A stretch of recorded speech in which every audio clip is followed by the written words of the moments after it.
আসসালামু আলাইকুম। সবাইকে স্বাগত বাংলা ওয়ান টিভির প্রাইম নিউজে। সাথে আছে আমি নিয়ামতুল্লাহ সেরা আছি। শুরুতেই থাকছে এসএনএস হোমলোন সংবাদ শিরোনাম।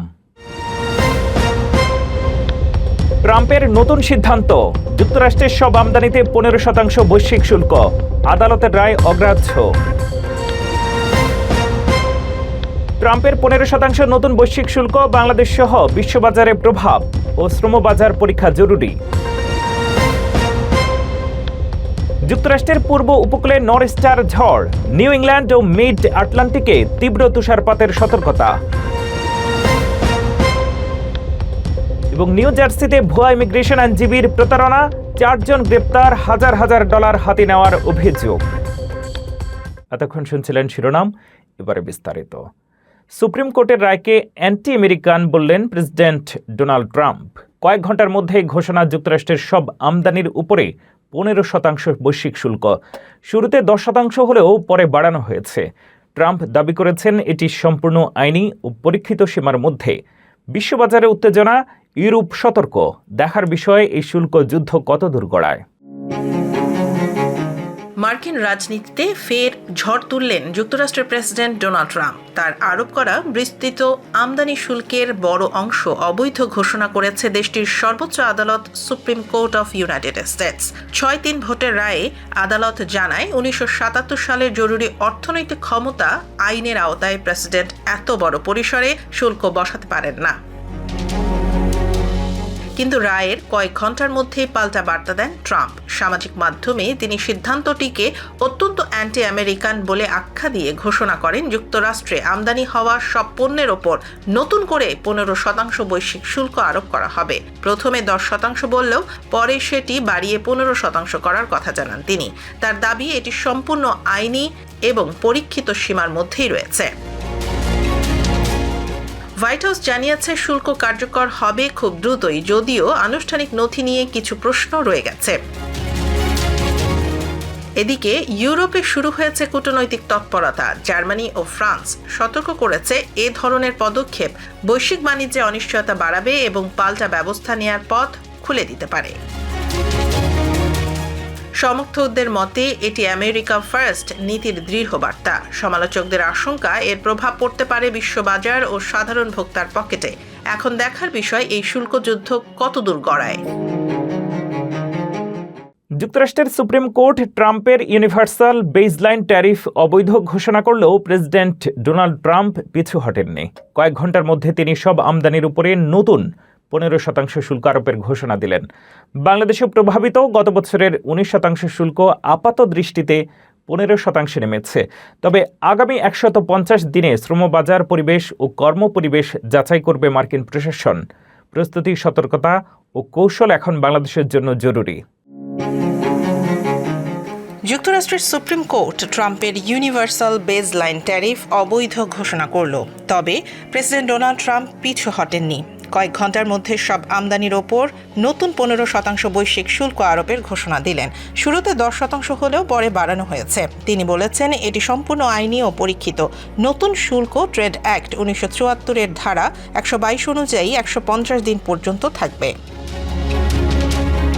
ট্রাম্পের এই সিদ্ধান্ত বাংলাদেশের তৈরি পোশাক খাতের জন্য এটি গুরুত্বপূর্ণ পরীক্ষা। গত বছর 19% শুল্কের আওতায় বাংলাদেশ পড়েছিল। তবে নতুন সিদ্ধান্তে শুল্ক আপাত দৃষ্টিতে 15% নেমেছে। তবু আগামী 150 দিনে মার্কিন প্রশাসন বাংলাদেশের শ্রমবাজার পরিবেশ, বেতন ও কর্মপরিবেশের প্রস্তুতি পরীক্ষা করবে। যদি কোনো ঘাটতি পাওয়া যায় শুল্ক 50% বাড়ানো সম্ভব। বাংলাদেশের জন্য যুক্তরাষ্ট্র বড় বাণিজ্য অংশীদার। নতুন শুল্ক চুক্তির আওতায় প্রভাবিত হলেও চুক্তি বাতিল হচ্ছে না। অর্থনীতিবিদরা বলছেন সুপ্রিম কোর্টের রায় বাংলাদেশকে স্বস্তি দিল, তবে পুরো পরিস্থিতি স্থির নয়। এখন মূল কাজ শর্তগুলো ঠিকভাবে মানা, ঘাটতি দূর করা এবং ভবিষ্যতের জন্য প্রস্তুত থাকা। পেশাদাররা মনে করেন যদি দেশের শিল্প কারখানা, শ্রমিক ও পরিবেশগত মান ঠিক থাকে তাহলে বাংলাদেশের বাণিজ্য চুক্তির সুবিধা রাখা সম্ভব। তবে ট্রাম্পের প্ল্যান বি এবং বিশ্ব বাণিজ্যে অস্থিরতা আরও চ্যালেঞ্জ তৈরি করতে পারে। তাই প্রস্তুতি, সতর্কতা ও কৌশলগত পদক্ষেপ এখন বাংলাদেশের জন্য জরুরি। যুক্তরাষ্ট্রের পূর্ব উপকূলে নতুন নরিস্টার ঝড় ধেয়ে আসছে। ন্যাশনাল ওয়েদার সার্ভিস জানাচ্ছে সোমবার থেকে মঙ্গলবার মিড আটলান্টিক থেকে নর্থ ইস্টে তীব্র তুষারপাত আর ঝড়ো হাওয়ার কবলে পড়বে। কিছু এলাকায় ব্লিজার্ড সতর্কতা জারি করা হয়েছে। উপকূলীয় অঞ্চলে সবচেয়ে বেশি ক্ষতিগ্রস্ত হবে। বিশেষজ্ঞরা সতর্ক করে বলেছেন, ঝড়ের সময় বাইরে যাওয়া ঝুঁকিপূর্ণ। বাড়তি সতর্কতা ও প্রস্তুতি নিন। যুক্তরাষ্ট্রের পূর্ব উপকূলে নতুন তুষার আছড়ে পড়তে চলেছে, যা পূর্বের বরফ ঝড়ের ক্ষয়ক্ষতি কাটিয়ে আবারও বিপদ ডেকে আনতে পারে। ন্যাশনাল ওয়েদার সার্ভিস জানাচ্ছে, নর্থ ইস্টার ঝড় সোমবার থেকে মঙ্গলবার পর্যন্ত মিড আটলান্টিক থেকে নর্থ ইস্ট পর্যন্ত তীব্র তুষারপাত ও ঝোড়ো হাওয়ার সঙ্গে আঘাত হানবে। কিছু এলাকায় ব্লিজার্ড সতর্কতা জারি করা হয়েছে, যা ভ্রমণকে বিপজ্জনক করতে পারে এবং বিদ্যুৎ সংযোগ বিচ্ছিন্নের সম্ভাবনা তৈরি করতে পারে। নিউ ইংল্যান্ডের সবচেয়ে বেশি প্রভাব পড়বে। বস্টনে 8 থেকে 12 ইঞ্চি, পূর্ব ম্যাসাচুসেটস ও রোড আইল্যান্ডে 10 থেকে 20 ইঞ্চি পর্যন্ত তুষারপাত হতে পারে, যেখানে ঘন্টায় 2 ইঞ্চি হারে বরফ পড়ার সম্ভাবনা আছে। পশ্চিম ম্যাসাচুসেটস ও কনেকটিকাটে অভ্যন্তরে 4 থেকে 8 ইঞ্চি, উপকূলে 8 থেকে 12 ইঞ্চি পর্যন্ত বরফ জমতে পারে। পুরো নিউ ইংল্যান্ডে মোট তুষারপাতের পরিমাণ 4 থেকে 18 ইঞ্চি পর্যন্ত হতে পারে। মিড আটলান্টিক অঞ্চলে নিউ ইয়র্ক সিটি ও ফিলাডেলফিয়ায় 6 থেকে 10 ইঞ্চি, নিউ জার্সি ও দক্ষিণ পূর্ব পেনসিলভানিয়ায় 8 থেকে 18 ইঞ্চি, ডেলাওয়ারে 12 থেকে 18 ইঞ্চি পর্যন্ত তুষারপাত হতে পারে। ওয়াশিংটন ডিসিতে 1 থেকে 3 ইঞ্চি এবং বল্টিমোরে 3 থেকে 6 ইঞ্চি বরফ জমতে পারে। ঝড়ের পথ সামান্য পরিবর্তিত হলেও তুষারপাতের পরিমাণে বড় ফারাক পড়তে পারে, বিশেষ করে উপকূলবর্তী এলাকায়। বিশেষজ্ঞরা সতর্ক করে বলেছেন, ঝড়টি দুর্যোগপূর্ণ এবং ভ্রমণে বিপজ্জনক, তাই প্রয়োজন ছাড়া বাইরে বের হওয়া এড়ানো উচিত এবং বাড়তি প্রস্তুতি নেওয়া জরুরি। ডিএইচএস অর্থ সংকটের কারণে রবিবার সকাল 6টা থেকে স্থগিত করছে দ্রুত চেকিং সুবিধা টিএসএ, প্রি চেক এবং গ্লোবাল এন্ট্রি। ফলে বিমানবন্দর ও সীমান্তে লাইন দীর্ঘ হতে পারে, ভ্রমণকারীদের অপেক্ষার সময় বাড়বে। বিশেষজ্ঞরা সতর্ক করেছেন, ফ্লাইটের আগে অতিরিক্ত সময় হাতে রাখুন এবং ভ্রমণের পরিকল্পনা আরও সচেতনভাবে করুন। যুক্তরাষ্ট্রে ভ্রমণকারীদের জন্য এলো অস্বস্তিকর খবর। অর্থ সংকটের জেরে ডিপার্টমেন্ট অব হোমল্যান্ড সিকিউরিটি রবিবার সকাল 6টা থেকে সাময়িকভাবে স্থগিত করছে 2 জনপ্রিয় দ্রুত সুবিধা প্রোগ্রাম টিএসএ প্রিচেক এবং গ্লোবাল এন্ট্রি। এতদিন টিএসএ প্রিচেক ব্যবহারকারীরা দীর্ঘ নিরাপত্তা লাইনের ঝামেলা ছাড়াই দ্রুত চেকিং সম্পন্ন করতে পারতেন, আর গ্লোবাল এন্ট্রি বিদেশ থেকে ফেরার সময় ইমিগ্রেশন প্রক্রিয়া করত সহজ ও দ্রুত। কিন্তু তহবিল অচলাবস্থার কারণে আপাতত এই সুবিধাগুলো বন্ধ থাকছে। ডিএইচএস এর অর্থায়ন 14 ফেব্রুয়ারি থেকে স্থবির। বাজেট নিয়ে রাজনৈতিক অচলাবস্থা চলায় সংস্থার অনেক কর্মী বেতন ছাড়াই দায়িত্ব পালন করছেন। যদিও সীমান্ত ও নিরাপত্তার মতো গুরুত্বপূর্ণ খাতে কিছু কার্যক্রম চালু রয়েছে আগের বরাদ্দের অর্থে। ফলে বিমানবন্দর ও সীমান্ত চেকপয়েন্টে বাড়তে পারে ভিড়, দীর্ঘ হতে পারে অপেক্ষার সময়। বিশেষজ্ঞরা বলছেন, যাত্রীরা যেন ফ্লাইটের অন্তত কয়েক ঘন্টা আগে বিমানবন্দরে পৌঁছান। ভ্রমণের পরিকল্পনায় তাই এখন একটু বাড়তি সময় ও সতর্কতা জরুরি। নিউ জার্সিতে চাঞ্চল্যকর প্রতারণা, ভুয়া ইমিগ্রেশন আইনজীবী সেজে হাজার হাজার ডলার হাতিয়ে নেওয়ার অভিযোগ। United states department of justice জানিয়েছে, নকল আদালত আর ভুয়া কাগজপত্র দিয়ে বিভ্রান্ত করা হতো ভুক্তভোগীদের। একজন আসল কোর্ট মিস করে বহিষ্কার আদেশও পেয়েছেন। 4 জন গ্রেপ্তার, 1 জন পলাতক। সতর্ক থাকুন, যাচাই করুন আইনজীবীর বৈধতা। নিউ জার্সিতে ভয়ঙ্কর এক প্রতারণার অভিযোগ 4 জনকে গ্রেফতার করা হয়েছে। ফেডারেল প্রসিকিউটরদের দাবি, 4 জন ব্যক্তি ভুয়া ইমিগ্রেশন আইনজীবী সেজে অভিবাসীদের সঙ্গে প্রতারণা করেছেন। মামলাটি পরিচালনা করছে ইউএস ডিপার্টমেন্ট অফ জাস্টিস। অভিযুক্তরা সিএম বুফেতে ডি অ্যাবোগাডোস কনসালটোরিয়া মাইগ্রেটোরিয়া নামে একটি ভুয়া আইন ফার্ম চালাতেন। তারা ফেসবুকের মাধ্যমে অভিবাসীদের খুঁজে বের করে শত শত থেকে $1000 পর্যন্ত ফি নিতেন, অথচ তাদের কারো যুক্তরাষ্ট্রে আইন চর্চার লাইসেন্স ছিল না। শুধু তাই নয়, তারা নকল সরকারি লোগো ব্যবহার করে ভুয়া কাগজপত্র বানাতেন এবং মিথ্যা আদালত কার্যক্রম সাজিয়ে মানুষকে বিশ্বাস করাতেন যে তাদের মামলা চলছে। গ্রেফতারকৃত 4 জন হলেন Daniela Alejandra Sanchez Ramirez, Marlin Yulitza Salazar Pineda, Joan Sebastian Sanchez Ramirez এবং আলেকজান্দ্রা প্যাট্রিসিয়া সানচেজ রামিরেজ। 5ম অভিযুক্ত এখন কলম্বিয়ায় পালিয়ে আছে। প্রসিকিউটরদের ভাষ্য অনুযায়ী এই চক্র $1 লাখ বেশি হাতিয়ে নিয়েছে। এর মধ্যে উল্লেখযোগ্য পরিমাণ অর্থ কলম্বিয়ায় থাকা সহযোগীদের কাছে পাঠানো হয়েছে। এই প্রতারণার কারণে বহু ভুক্তভোগী চরম ক্ষতির মুখে পড়েছেন। কর্তৃপক্ষ বলছে লোভ থেকেই তারা এই কাজ করেছে। এই ঘটনা অভিবাসীদের জন্য বড় সতর্কবার্তা। আইনজীবী বাছাইয়ের আগে অবশ্যই তার বৈধ লাইসেন্স যাচাই করা জরুরি। মিশিগানে যথাযোগ্য মর্যাদায় উদযাপিত হয়েছে মহান 21শে ফেব্রুয়ারি। প্রবাসের মাটিতে ভাষা শহীদদের স্মরণে আবেগ, শ্রদ্ধা ও সাংস্কৃতিক পরিবেশনায় মুখর ছিল পুরো আয়োজন। বিস্তারিত জানাচ্ছেন ফারজানা আফরোজ। যথাযোগ্য মর্যাদায় মৃধা বেঙ্গলি কালচারাল সেন্টারে মহান 21 উদযাপন করেছেন প্রবাসী বাংলাদেশিরা। গত শনিবার 21শে ফেব্রুয়ারি দুপুর থেকে সন্ধ্যা পর্যন্ত মিশিগান অঙ্গরাজ্যের ওয়ারেন সিটিতে প্রবাসী বাংলাদেশিদের একমাত্র সাংস্কৃতিক কেন্দ্রে উদযাপন করা হয় বাঙালির মহান মাতৃভাষা দিবস।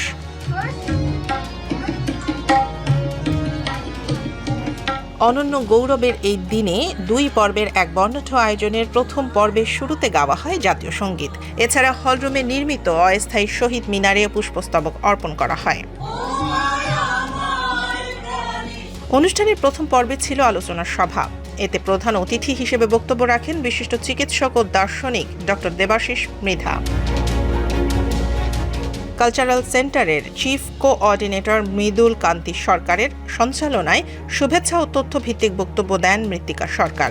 এছাড়া বক্তব্য রাখেন চিনু মৃধা। অনুষ্ঠানে কমিউনিটি ও সাংস্কৃতিক উন্নয়নে বিশেষ অবদানের জন্য ডক্টর সুলতানা গজনভিকে সম্মাননা প্রদান করা হয়। এছাড়া গত বছরের প্রথম মিশিগান বইমেলায় অংশগ্রহণকারী স্বেচ্ছাসেবীদের মাঝে সার্টিফিকেট ও সুভেনির বিতরণ করা হয়। মৌসুমী চক্রবর্তীর প্রাণবন্ত সঞ্চালনায় শেষ পর্বে ভিন্ন আঙ্গিকে ভাষা দিবস নিয়ে নাচ, গান, লালন গীতি, ভায়োলিন পরিবেশনা ও কবিতার মাধ্যমে তুলে ধরা হয় রক্তস্নাত ভাষা আন্দোলনের স্মৃতিবহ দিন। তোমার হাতে দিয়েছি ফুল, হৃদয় সুরভিত, সে ফুল খুঁজে পাইনি তোমার চিত্ত রসের ছায়া, পেয়েছে শুধু কঠিন জুতোর তলা। বিভিন্ন বয়সের নারী, পুরুষ ও শিশুদের উপস্থিতি ছিল লক্ষণীয়। আমার ভাইয়ের রক্তে রাঙানো 21শে ফেব্রুয়ারি গান সহ একাধিক দেশাত্মবোধক গান, 21এর আবহে নৃত্য আর আবৃত্তিতে অনুষ্ঠানটি মনে হয়েছিল এক খণ্ড বাংলাদেশ। বুলেট বিদ্ধ হয়েছে শুধু তোমার জন্য 21শে, ঘুটের আওয়াজ, কান্না আর রক্তের তোলপাড় দেখেছে। আবৃত্তি পরিবেশন করেন শাহিন ইসলাম, সাইফ সিদ্দিকী, পপি দাস, লিসা জামান, রূপা ভট্টাচার্য ও তন্ময় আচার্য। সুরে সুরে হাওয়া তার মিষ্টি ভোলায়, সাঁওতাল মেয়ে কটি বৃষ্টি ভোলায়। দ্বৈত নৃত্যে অংশ নেন মাহিকা সরকার ও স্পৃহা দাস। একক ফিউশন নৃত্যে ভাষা আন্দোলনের আবেগঘন পরিবেশনা উপস্থাপন করেন মৃত্তিকা সরকার। এছাড়া নৃত্য পরিবেশন করেন অন্তরা অন্তি ও আমারা। নাটিকায় অভিনয় করেন সঙ্গীতা পাল ও শিশু শিল্পীরা। বাংলা স্কুল অফ মিউজিকের শিক্ষার্থীরা সমবেত সঙ্গীত পরিবেশন করে অনুষ্ঠানে বিশেষ মাত্রা যোগ করেন। প্রবাসে থেকেও বাংলা ভাষা ও সংস্কৃতির প্রতি এমন ভালোবাসা আবারও প্রমাণ করল ভাষা শুধু কথা বলার মাধ্যম নয়, এটি আমাদের আত্মপরিচয়ের শিকড়। যুক্তরাজ্যের ম্যানচেস্টার শহরের কেন্দ্রস্থলে উগ্র ডানপন্থী সংগঠন ব্রিটেন ফার্স্টের ইসলাম বিদ্বেষী মিছিলকে ঘিরে উত্তেজনা ছড়িয়ে পড়েছে। সংগঠনটি অভিবাসন ও মুসলিম বিরোধী দাবিতে এই কর্মসূচির ডাক দেয়। মিছিলে অংশ নেওয়া সমর্থকদের হাতে ইউনিয়ন জ্যাক পতাকা ও অভিবাসন বিরোধী স্লোগান সম্বলিত প্ল্যাকার্ড দেখা যায়। এর বিপরীতে কয়েক গুণ বেশি মানুষ বর্ণবাদ ও ফ্যাসিবাদ বিরোধী ব্যানার নিয়ে পাল্টা বিক্ষোভে অংশ নেন। তারা সম্প্রীতি ও সহাবস্থানের পক্ষে স্লোগান দেন। দুই পক্ষ কাছাকাছি এলে পরিস্থিতি উত্তপ্ত হয়ে ওঠে। আইনশৃঙ্খলা রক্ষায় পুলিশ ব্যাপক নিরাপত্তা ব্যবস্থা নেয় ও উভয় পক্ষকে আলাদা রাখার চেষ্টা করে। পাল্টা প্রতিবাদকারীদের অভিযোগ, উগ্রপন্থীরা উস্কানিমূলক মন্তব্য করেছে। সামাজিক যোগাযোগ মাধ্যমে ঘটনাটির ভিডিও ছড়িয়ে পড়ে এবং যুক্তরাজ্যে ইসলাম ভীতি ও অভিবাসন ইস্যু নিয়ে নতুন বিতর্ক শুরু হয়েছে। আন্তর্জাতিক সংবাদ মাধ্যম আল জাজিরা ঘটনাটি গুরুত্বের সঙ্গে প্রকাশ করেছে।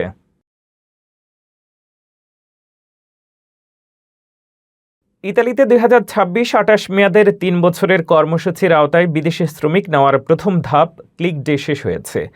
18 ফেব্রুয়ারি 1,64,850 জনের কোটায় আবেদন গ্রহণ করা হলেও কঠোর শর্ত ও জটিল পদ্ধতির কারণে আবেদন সংখ্যা প্রত্যাশার তুলনায় কম ছিল।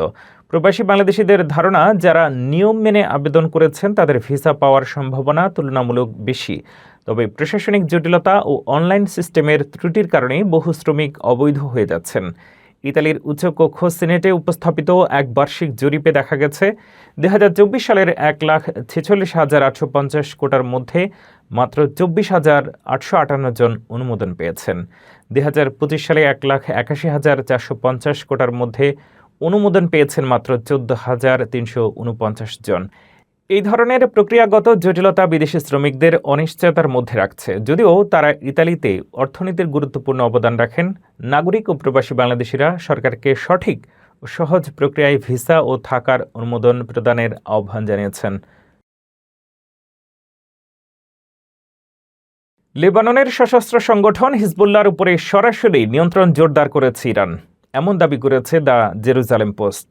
প্রতিবেদনে বলা হয়, ইরানের অভিজাত বাহিনী ইসলামিক রিভলিউশনারি গার্ড কর্পস এর কর্মকর্তারা লেবাননে গিয়ে সংগঠনটির সামরিক ও নিরাপত্তা কার্যক্রম তদারক করছেন। আরব গণমাধ্যমের তথ্য অনুযায়ী ইসরায়েল বা যুক্তরাষ্ট্রের সম্ভাব্য হামলার আশঙ্কায় হিজবুল্লাহ তাদের প্রস্তুতি বাড়িয়েছে। বিশেষ করে বেকা উপত্যকায় ক্ষেপণাস্ত্র ইউনিটের সঙ্গে IRGC কর্মকর্তাদের বৈঠকের খবর প্রকাশিত হয়েছে। সম্প্রতি এক ইসরায়েলি বিমান হামলায় সেখানে হতাহত হওয়ার ঘটনাও জানা গেছে। 2024 সালের নভেম্বরে যুদ্ধবিরতির পর পুনর্গঠনের প্রক্রিয়ায় থাকা হিজবুল্লাহ এখন আবার সংঘাতের আশঙ্কায় সক্রিয় হচ্ছে বলে বিশ্লেষকদের ধারণা। একই সময়ে যুক্তরাষ্ট্রের প্রেসিডেন্ট ডোনাল্ড ট্রাম্প ইরান ইস্যুতে কড়া অবস্থান নিয়েছেন। এদিকে ইসরায়েলি সরকারি সম্প্রচার মাধ্যম কান জানিয়েছে, ইরান হামলা হলেই হিজবুল্লাহ ইসরায়েলকে লক্ষ্যবস্তু করতে পারে, এমন আশঙ্কায় তেল আবিব সতর্ক অবস্থানে রয়েছে। এ ছিল বাংলাদেশ টিভির প্রাইম নিউজে। পরবর্তী প্রাইম নিউজ দেখার আমন্ত্রণ জানিয়ে শেষ করছি এখানেই। এতক্ষণ সাথে থাকার জন্য ধন্যবাদ।